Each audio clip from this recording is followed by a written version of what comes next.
the emerging Russia-US alliance, which is causing a collective mental, nervous breakdown in every capital in Western Europe. What will it mean for the Middle East? After all, Russia has been allied to Egypt since the 1950s, Palestine and Syria since the 1960s, and now, of course, has the closest of relationships with Iran. It is impossible to conceive of an arc of improving relations between Washington and Moscow which doesn't take these alliances into account. And that may be one of the reasons for the collective nervous breakdown in Europe and in the British capital of London. The reality is that this new burgeoning relationship between Trump and Putin has profound political impact. There's talk today of Russia withdrawing, the United States withdrawing its forces from the so-called Baltic republics, which yap like little chihuahuas at the ankles of Russia all day and every day. And maybe American troop withdrawals farther west than the Baltic. Russia said today it was ready to rejoin the SWIFT system of international financial transactions. Just like that, they could switch back into it. If Putin and Trump and their assistants, their lieutenants who are meeting today were in Saudi Arabia, can reach new agreements to restart the communications, begin talks about reductions in nuclear weapons, troop withdrawals everywhere, this is bound to have a significant impact in the Middle East. For a start, it means that the new Syrian regime couldn't dream of kicking out the Russian Navy from its bases around Latakia. It means surely that Trump cannot join with Netanyahu in a new genocide against the Palestinian people in Gaza and even dream of driving them into the Sinai Desert, where in Egypt, driving them out of the West Bank into Jordan, creating the basis of a wider regional war in which Russia is closely allied with the Iranian partner in the Islamic Republic. None of these things would appear to be compatible with the arc of rapidly growing friendship and understanding between Russia and the United States. So the impact of this rapprochement is going to be felt everywhere, in Europe, but also in the Middle East. Let's talk about the impact on the Middle East. It's Have It Out with Galloway.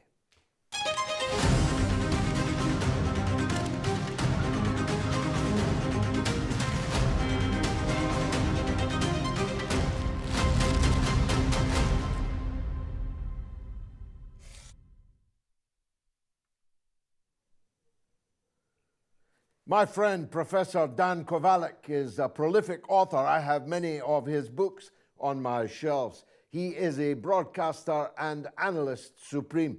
From the United States, he has just returned from a somewhat precarious trip to Syria, the new Syria, not the one we used to know. And I'm glad to say he's back here on Have It Out with Galloway. Dan, first of all, congratulations on your fortitude on making such a risky trip, a sojourn into the unknown, because what's going to become of Syria, I believe, is still in formation. This is not the final answer, it seems to me, in Syria. What did you feel when you were there? Did these people look secure to you?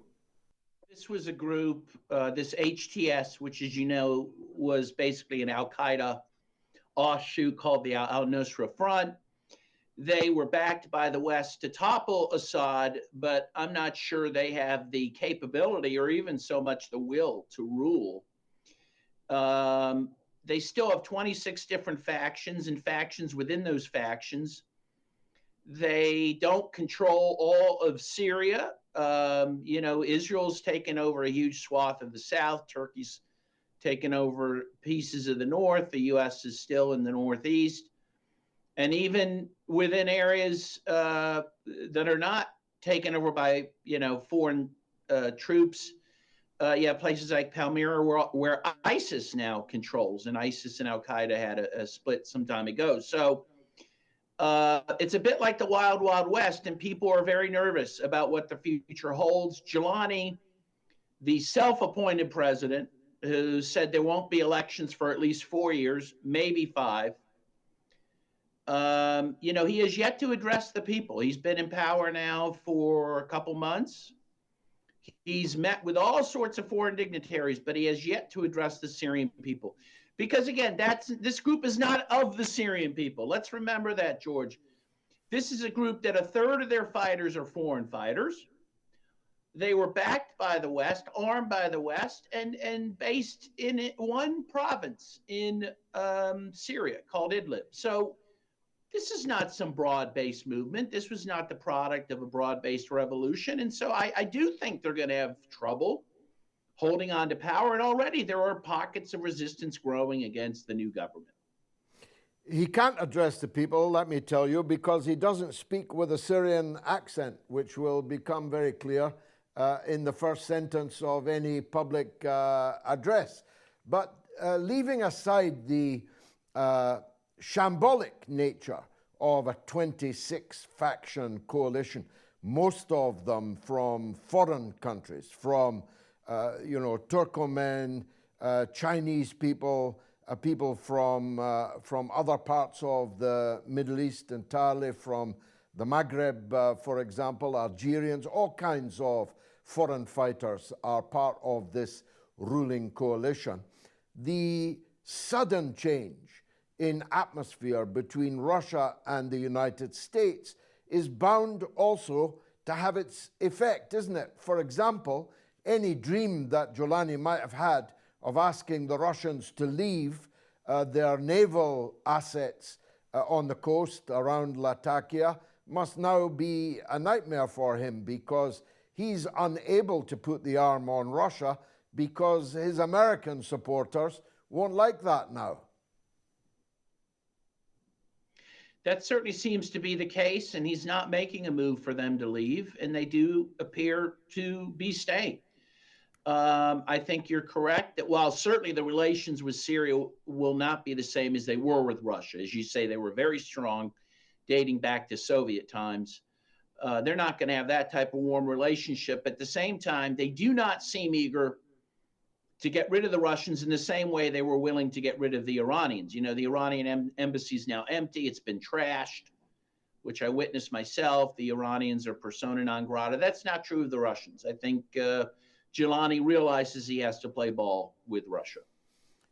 And what about the chatter in the coffee shops? I'm sure people are being guarded, maybe especially talking to an American like you, but did you find that people were of a view that this was it now, that Gillani was their leader and that this was a new era? Or is there still some sense that this isn't finished yet?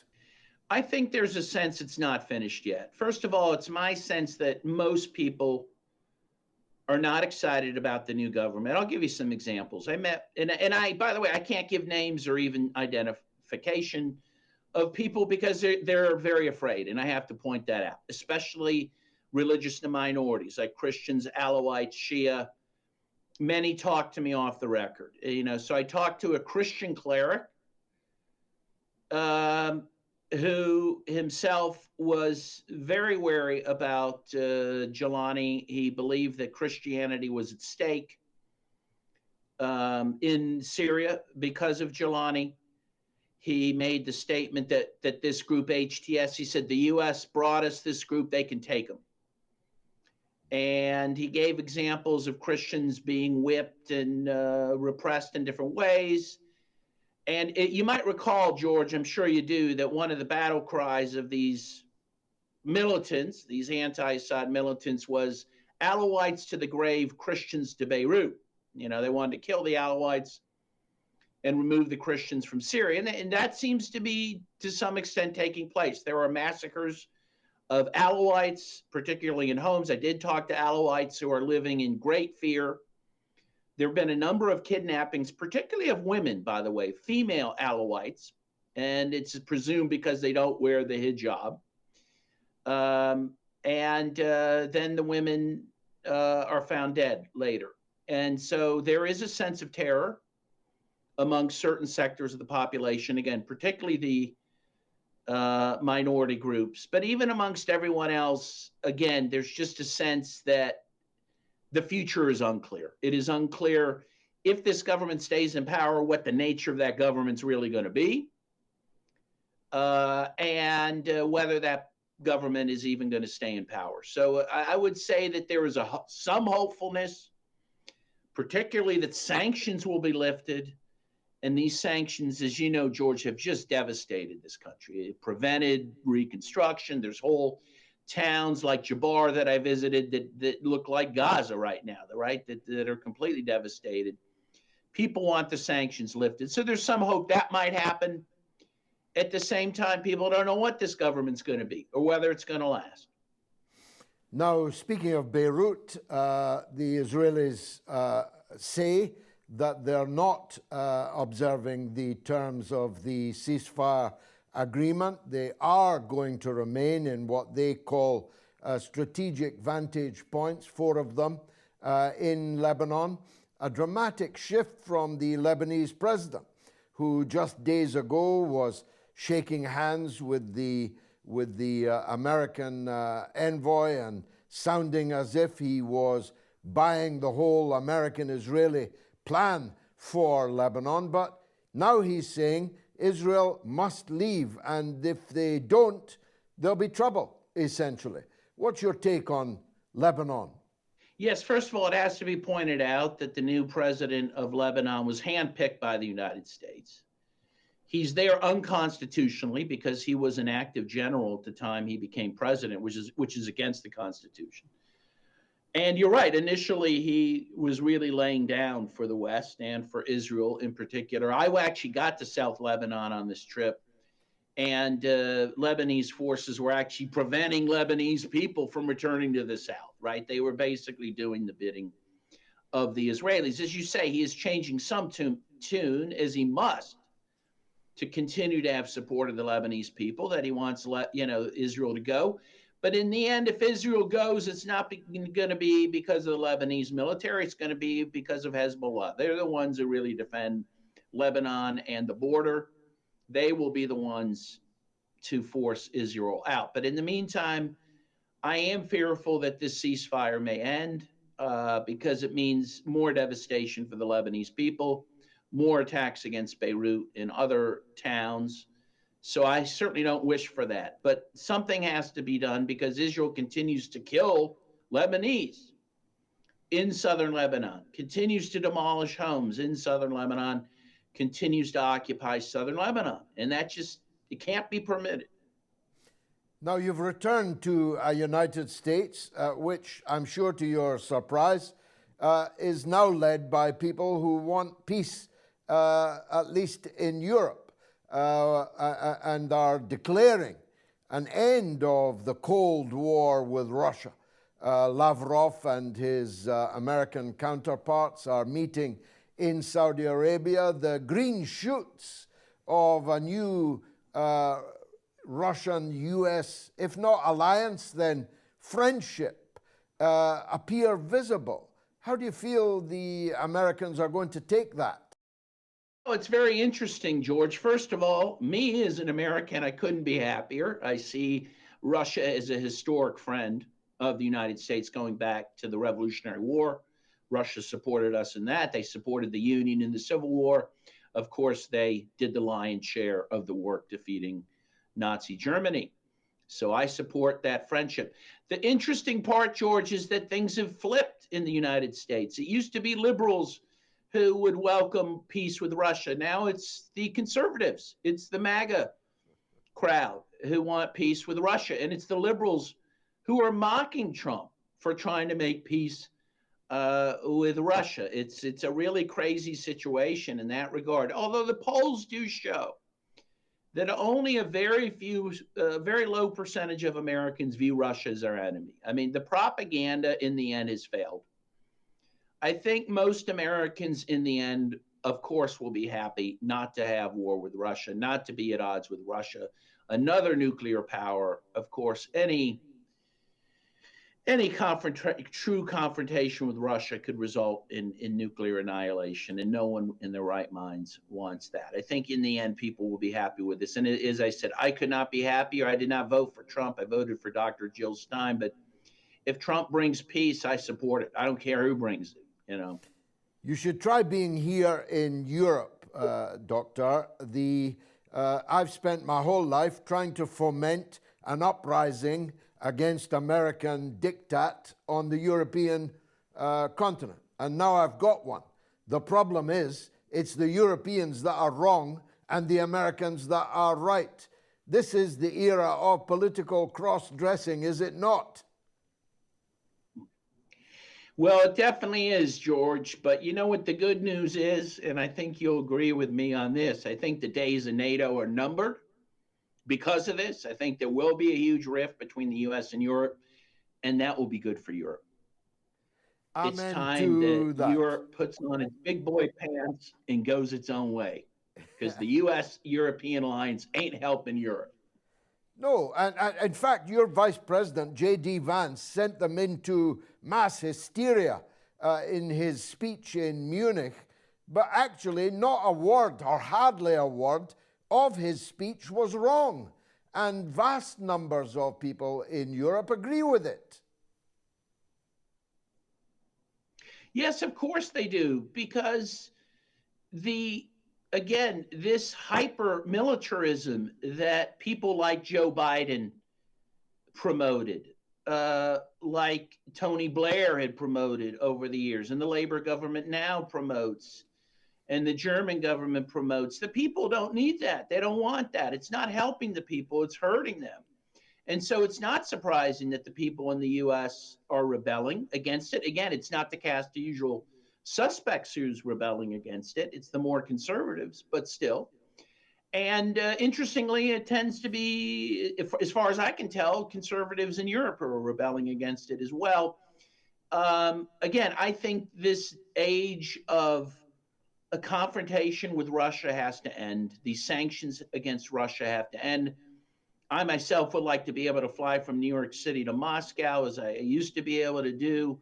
Russia's not our enemy. And by the way, the Ukrainian people have suffered greatly because of this Western proxy war against Russia. It's not helping Ukraine either. So again, I think rational minds have to believe that this must come to an end. And again, that the NATO alliance, which is a relic of the past, itself must come to an end. Dan Kovalik, thanks for joining us. Hot foot from the Middle East, back in a United States whose role in the world may be undergoing significant change. But what will the outcome be for the Palestinian people in the occupied territories, one of which, the holy city of Jerusalem, is the source of our first call? An update from Palestine from Moshadder Faisal. Moshadder, welcome to the show. Tell us how all this looks to you. Do you see any hope that the Russia-US rapprochement may have an impact on the behavior of Netanyahu in the occupied Palestinian territories? Thank you, George, for having me first. And second, I don't think so. Anything will change in the situation. Because I think, no one cares about what's going on here in Palestine. I think it's a big game. And they got deal, Trump and Putin. Because we have seen Bashar al-Assad, how he left Syria suddenly after 10 years. So I think there is a deal about this situation. Like Trump, he want to take over Gaza, and Russia will take some parts of Ukraine. So I think we are not benefiting from this meeting between Trump and Putin. And I hope something will get better. But you're not confident. Let me test you on the Trump and Gaza thesis. Trump said, first of all, he was going to buy Gaza. And then he realized that in order to buy something, you have to have a willing seller. And that seller must be the owner of the territory or the product that you wish to buy. The Palestinians in Gaza are not sellers. They don't want to leave their land. So he amended his discourse. He was going to take over Gaza. I'm not sure if Netanyahu liked that bit, because he wants to take over Gaza. How are they going to unravel or cut that Gordian knot? Who is going to be the owner? The Palestinians who are there, 2 million of them? Trump, who wants to build a Trump Tower and a casino and some condominiums? Or Netanyahu, who wants it for political, biblical reasons? How's that all going to play out? This is our land. Gaza, it's our land. West Bank, it's our land. Palestine, it's our land, and it's not for sale. That's, everyone should know that. And you can't come take over the country and take over some place doesn't belong to you by force, which against international law and against all the conventions which we're talking about peace. And by the way, United States talking about democracy, and now by this radical president, I don't listen, George. You know what I think? It's a game from Trump. He don't want to take over Gaza. He just giving this trip like he would like to push Arabs to do something for Gaza. So he said this trick like, okay, no one is going to do anything. I will take over. So it's just like pushing Arabs do something before I will do it by my way. This is my, my opinion. So he will never do, I don't think so he will take over Gaza. I don't think so. And I don't think so the American army will accept that, and they will not go inside Gaza. I don't think so. No, I agree with you on that. But the only alternative then for Netanyahu is to either persuade or to force the Palestinian people to leave, not just Gaza, but also the West Bank and also Jerusalem, illegally annexed now for such a long time. So if the Palestinians will not leave, does Netanyahu have the force required to physically move them against their will? He whatever force he has, we are sticking in this land and we will die on our land. We are not going anywhere, and that's what we are teaching our children. And that's what we are educating our children. This is our land. Whatever they do, we are not going anywhere. I am living in the east part of Jerusalem, and we are facing every day psychological warfare from this occupation.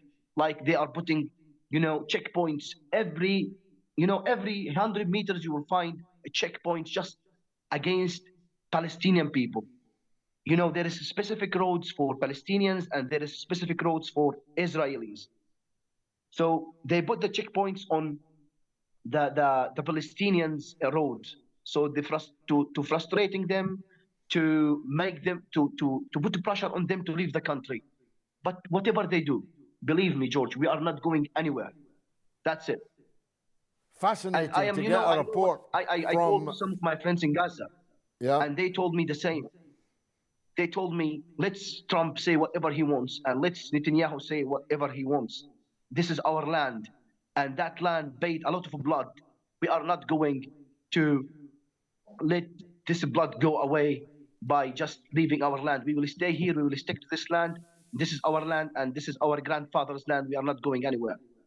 Great to get a report from occupied Jerusalem. I do hope that you'll come back, Mashada, and talk to us regularly. Yusuf Kuidri is in Wedmore, in Somerset, in England. Yusuf, what would you like to say? Hi, firstly, can you hear me properly? Yes. Oh, perfect. It's an honor. I just want to say, George, you're a legend, and you're probably the best person to get into Parliament since Guy Fawkes, and one of the last true socialists left, or someone who understands the world from a multipolar perspective left in the British establishment. My question is, so yeah, firstly, stay safe because you know what they can do. And my question is, do you think Israel can, how much basically of the Greater Israel project do you think they can succeed in taking before unconditional Western support ends, due to the emergence of multipolarism, etc., and their ability to unconditionally finance Israel? And if so, do they even have the resources in those areas they can take to be self-sufficient when that unconditional Western support inevitably ends? Well, thank you for your kind words and for all the reasons you described me as. I'm an optimist, so I don't believe that they will achieve their Greater Israel goal. I don't think they have the resources to do it. They don't have the people to do it, and they are underestimating the Arabs, who one day will act in concert. That day may be near or it may be far, but it will definitely come. And so, for example, they completely failed to subjugate the Gaza Strip, a tiny piece of land which is contiguous with their own state. So they didn't do so well. They lost, some say, 40,000 casualties in Gaza, dead and wounded, and many of them psychologically disabled for the rest of their lives. And now they're not there. They had to leave. The resistance and the sumud, the steadfastness of the people under bombardment was such that they had to leave. They tried to invade and occupy all of the south of Lebanon, right up to the Litani River, and they completely failed. They had to agree to a ceasefire, and whatever vantage points they take, they will eventually be driven from them. There are only 15 million Jews in the world, and Israel says it is the Jewish state. So the maximum number of people that they could have in their state is 15 millions. But of course, most of the Jews in the world don't want to live there, and many of the Jews who were living there have left as a result of the new balance of power in the region. When part of Yemen, the poorest country in the world, can land a ballistic missile in your capital city, it's by definition not a safe place. So perhaps 1 million, maybe more, Israelis left the country, and most of them will not come back. So Israel's ability to administer and occupy the Greater Israel territory, which is signaled by their flag, the two lines on their flag signifies from the Nile in Egypt to the Euphrates in Iraq. Imagine, how can such a people administer, rule such a Greater Israel? But what they count on is having collaborator Arab governments that will do the job for them. But they cannot count on that forever. And I believe there are days coming in the surrounding Arab countries that will make my point even more clear. Thank you, Yusuf, for that call. Werner Rhein is in Yukon in Canada. Go ahead, Werner. Hello, George. Thank you for the invitation. I'm now about 81 times around the sun. And as long as I can remember in my life, I've been on the opposing side to the mainstream political view. When I'm voting on elections or other votes, I'm most of the time on the losing side.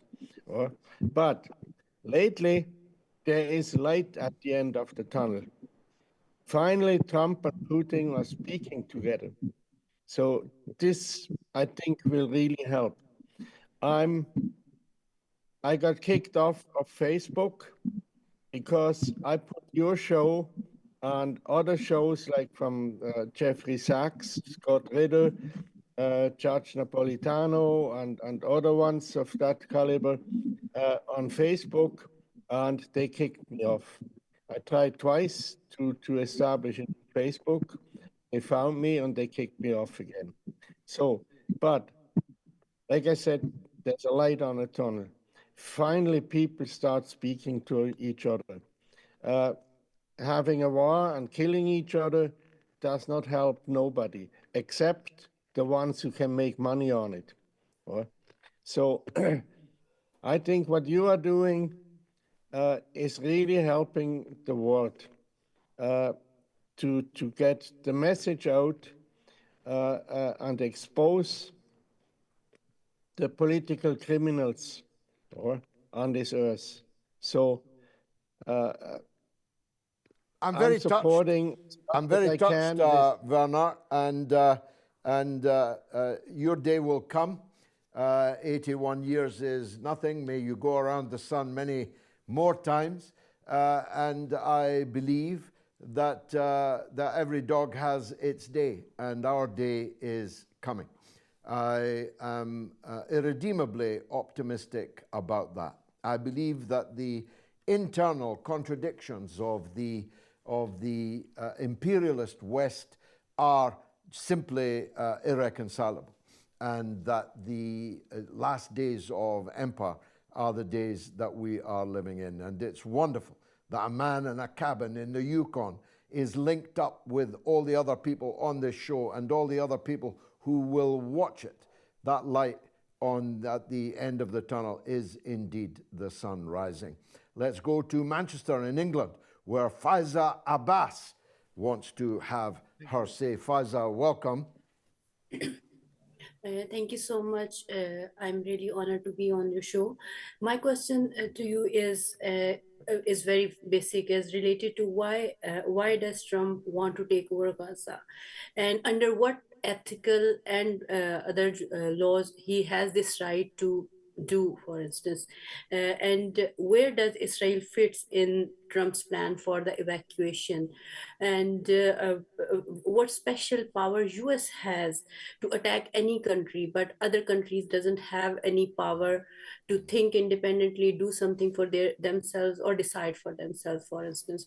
So how do you see that? Where does the legal rights and human rights and other things come in the whole scenario? I'm sorry to bring you the bad news that all of these things are merely lipstick on the pig of imperial power.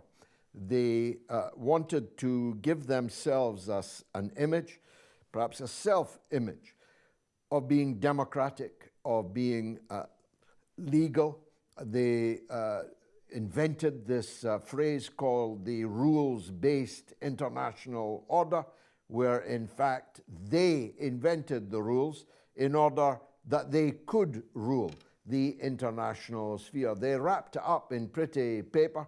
They set up an ICC, an International Criminal Court. They sign all kinds of conventions and appear to bind themselves to democracy, to human rights, to freedom of speech. And what J.D. Vance was saying to them in Munich was this space, this Western European space, is the least democratic, with the least amount of free speech and the least amount of obedience to law and rules. Now, what he didn't say was that the United States itself was the biggest lawbreaker in the world.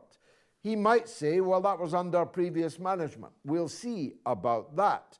But they have absolutely no compunction about breaking the rules that they drew up. When the US, in President Trump's last administration, murdered Hajj Soleimani, General Soleimani, the commander of the Iranian armed forces, what possible legal justification for that could there have been? None. And what political justification for that could there have been? None. General Soleimani was the hammer of ISIS and Al-Qaeda that the United States claims that it is out to destroy.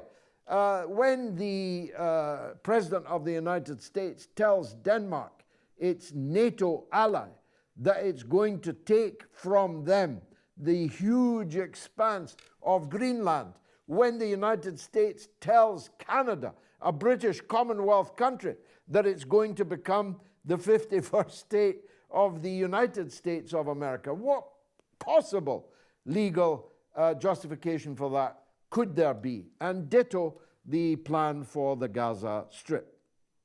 As I said earlier, to Mashadr in Jerusalem, first Trump said he was going to buy Gaza. I asked the question, buy from whom? The owners of Gaza will not sell to you or anybody else. If they wanted to sell, they could have sold more than 75 years ago. They refuse to sell.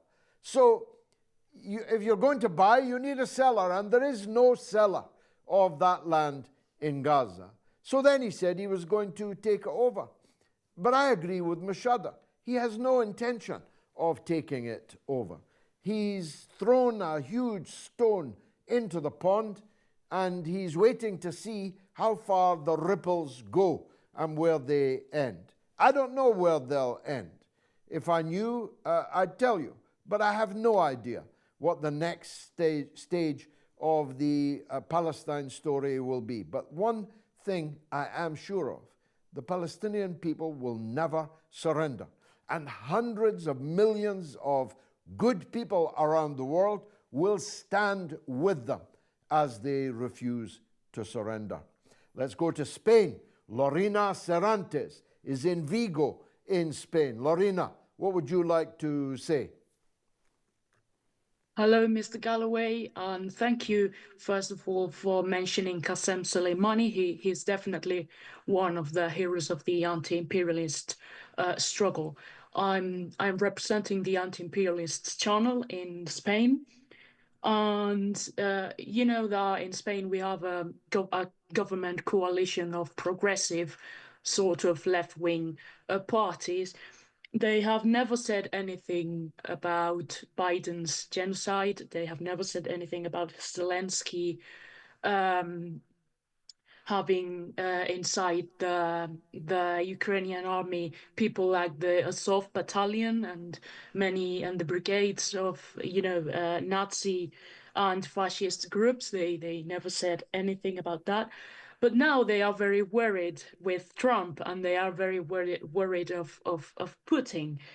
Then the thing is that they are trying to, the thing that they are questioning is why are fascist and Francoist parties growing in support in Spain?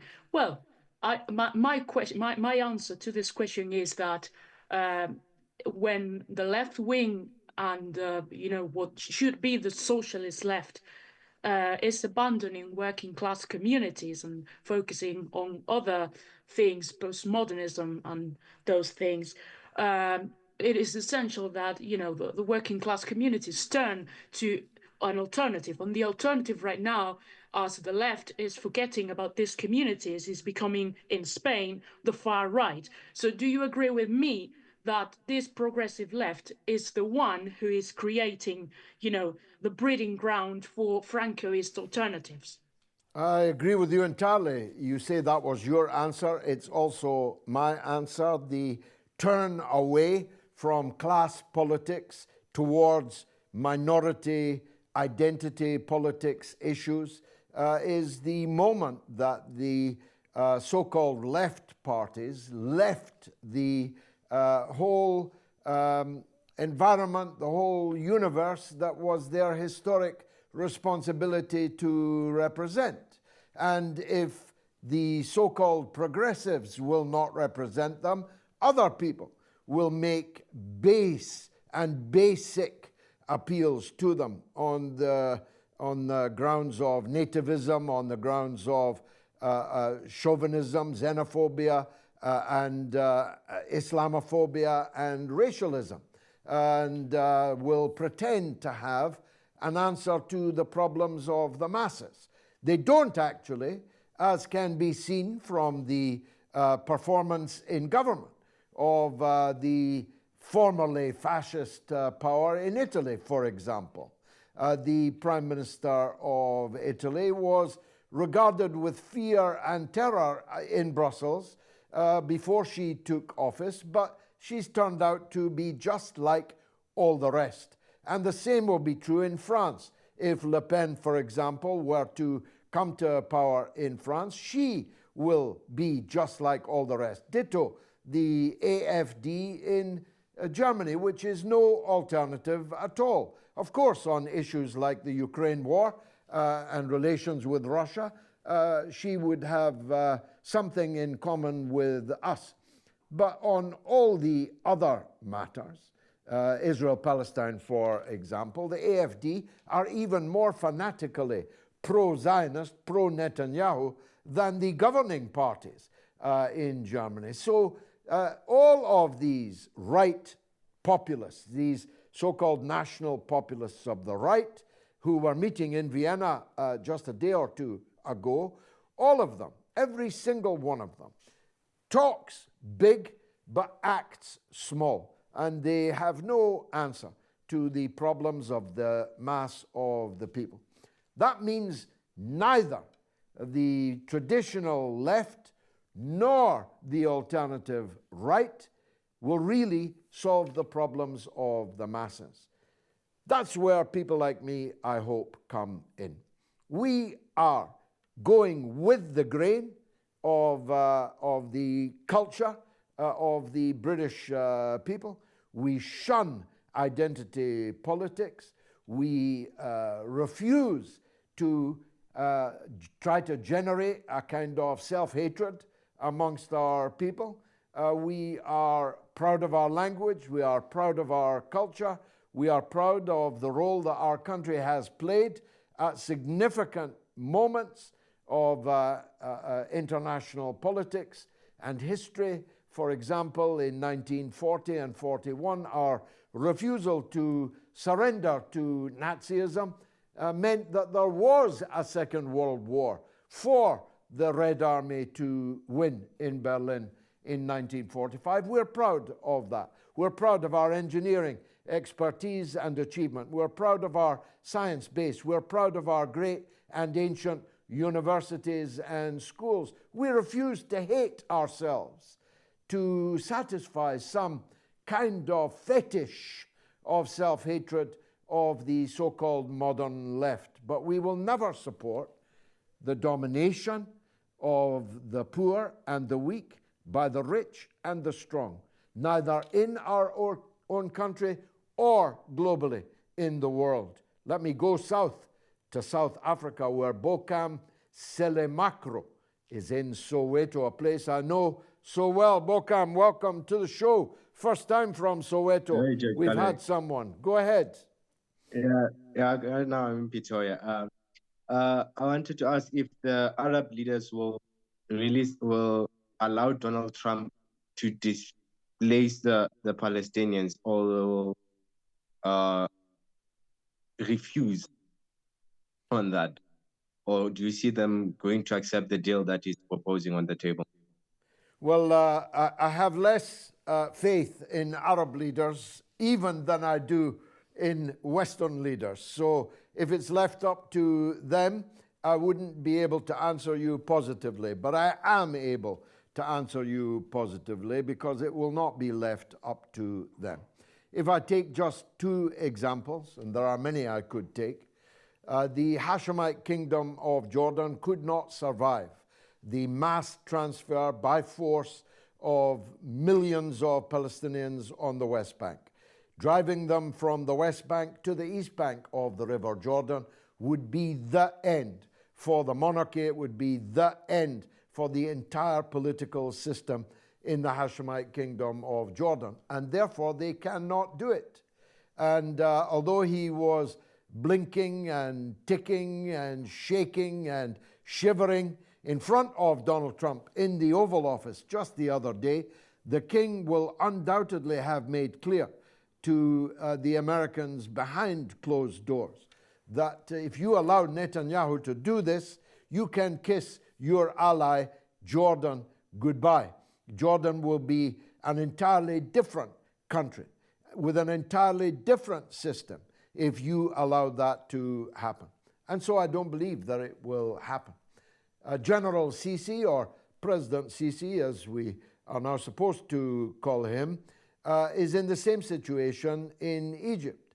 After all, if you transfer all of Gaza into the Sinai, you're transferring the conflict between the Palestinians and the Israelis from Gaza into Sinai, into Egypt. It would not be any time at all before the resistance reconstituted itself, regrouped, and began again armed struggle across the border in occupied Palestine. And then it would be no time at all until the Israeli Air Force was bombing Egypt instead of bombing Gaza. And 100 million Egyptians say no to this treason, no to this treachery. They stand with the Palestinian people. The Egyptian people have given their blood over and over again in defense of Palestine in 1948 and in 1956 and in 1967 and in 1973. The Egyptian masses would not tolerate a crime, the crime of the century, being committed with their country as an accomplice to it. So I could give other examples, but these two frontline states will never accept Trump displacing the Palestinian people from Gaza. And let's be clear what we mean by displacing. We mean killing them. We mean packing them into cattle trucks. We mean forcibly evicting them, pulling them by the hair, shooting them if they won't board the truck. There's absolutely no way that Donald Trump can succeed in doing that, because he'd have to shoot too many, and some of them would be shooting back at him. The American armed forces could not be brought back in stars and stripe flagged coffins to build a Trump tower in Gaza, to build a Trump casino in Gaza. The American people would not accept that. The American armed forces would not accept that. 400 million Arabs would not accept that. 2 billion Muslims would not accept that. The people of Africa would not accept that. Asia and the best people in Europe would not accept it either. I love talking to South Africa, to Soweto. It's very dear to me. It's a part of my life that I'm very proud of, my tiny, minuscule part in the liberation of South Africa from apartheid. And I didn't give my blood on the floor of the Gugulethu police station in Cape Town in defiance of apartheid in South Africa to stay quiet about apartheid in Palestine. It's been marvelous for me. I hope it was for you. I apologize to these guests that we didn't get to today. I promise we'll bump you up the batting order next week if you come back. God willing, I'll be here at the same time, same place with Have It Out with Galloway.